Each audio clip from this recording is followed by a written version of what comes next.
Hey guys, Glenn here from Seddon Music, and today I'm going to teach you a little bit and play for you the song that I wrote a little while ago called 22.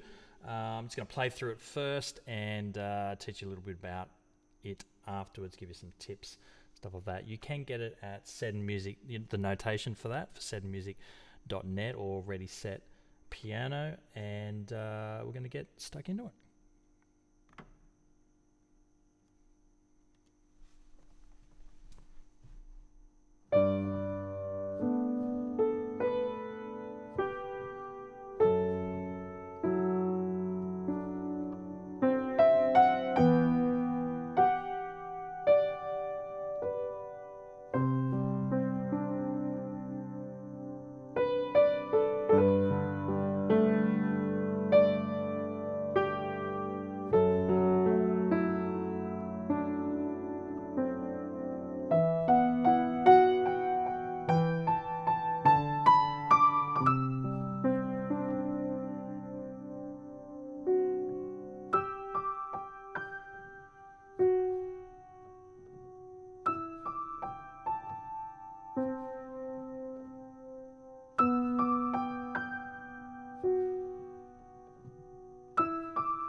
All right, so this song 22, I wrote it about so 22 is when I got married, some 20 odd years ago, and I wrote it with this idea. My life was kind of, in some ways, just starting anew, and everything was kind of exciting and fresh, and moving out of my parents' house, and getting new jobs, and everything's kind of changing. It's up in the air. So the song is full of, to me, it's full of excitement, but full of the unknown. Okay, what's going to happen? I don't know what life's going to be like.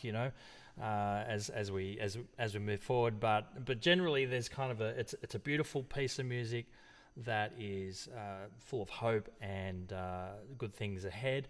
But also at the same time, there's a little bit of I wonder what life's going to be like. And obviously, 20 years later, it's interesting how life plays out. And by the way, still married, and that's been obviously one of the best decisions in my life. All right, apart from that, let's play some music. All right, so here's the notation here. A couple of things that I might point out with this piece of music. I'm going to just bring that microphone a little bit closer to me, and let's see if I can get there we go. I am in the screen there. Okay, so we're in the key of G major. You can see that we've got one sharp, so that's always good to kind of practice your G major scale beforehand. You can maybe improvise on G major scale. I'm just improvising now. Just kind of get used to that. Get your mind into the G major kind of idea. All right, so it's in 6/8, so we've got 6 quavers or 6/8 notes to a bar. 1, 2, 3, 4, 5, 6. 1, 2, 3, 4, 5, 6 is how we're going to feel this piece of music. You might want to feel it in 2. 1, 2, 1, and two, one ender, two ender, which same as 1, 2, 3, 4, 5, 6. That might be the way you might want to feel this piece of music. Probably it's worth starting on the hard bits first. Now the hardest bits, I guess, would be the down here and the first line up here. This is the same part. I just put it on I put 2 on there to make my page turn easier when I was reading it. So this part here you could probably have a go at here. So get the left hand going. I'll just move to my hands there for you. So you're going 5, 2, 1. It's fingers I'm talking about. 5, 2, 1 in the fingers. The notes are 1, 5, 1. Or the octave. Okay. So it's kind of like there's a chord, E minor chord there. We're going leaving out that G, and then we're just going over to the 2, which is the F sharp in this case, right? All right, and that happens a few times. We've got the C major version of that, the D major version of that. Okay, so and sometimes it goes to the 3rd note as well, So if you're doing that, you might want to use your 3rd finger and 2nd finger as you go across there, and then you just try and put it all together.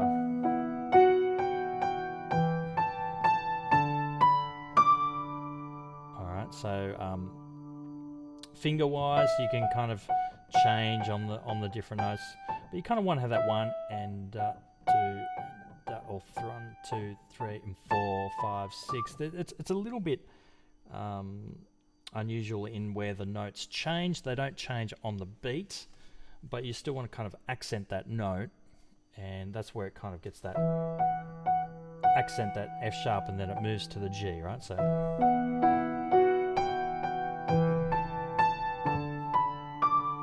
the same notes but up an octave, but we've got a little bit more in left hand notes there, and then we're starting to come down. Now this is just a G chord. You can kind of see the G chord. All right, G chord.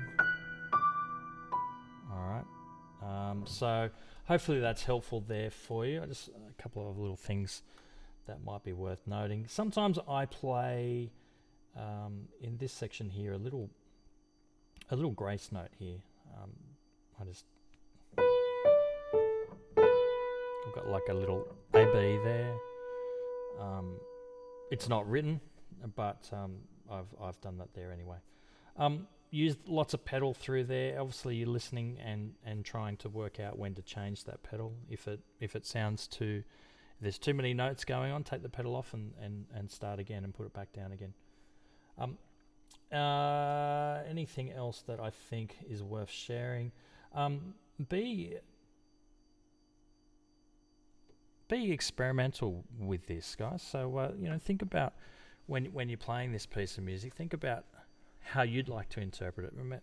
And I'm giving you permission as the composer of this piece of music. I don't want you to play it the same way that I play it, because what's the point of that, really? I can make a recording of it, and then I'm going to make a better recording of it, of the way that I play it, than you. But you're going to make a better recording of it, of the way that you would want to interpret it as well. So that's kind of the whole point of more than one person playing the same piece of music. Otherwise, once a piece of music was played, especially now, seeing we can have a whole bunch of recordings, what's the point of kind of playing it? So be encouraged to experiment with the timing of it a little bit. Obviously you've got to play the notes, obviously you've got to play the rhythms that are being written, but experiment on where you're going to drag it out a little bit, and where you're going to, this isn't a groove piece of music where it's got to be, nice and tight. This is a piece of music that flows. The time is a little bit, it can move around a little bit. So have fun with that and try and just get in the spirit of the song, and that would be, have a bit of fun with that. All right. Any questions? Hit me up, and I will see you guys real soon.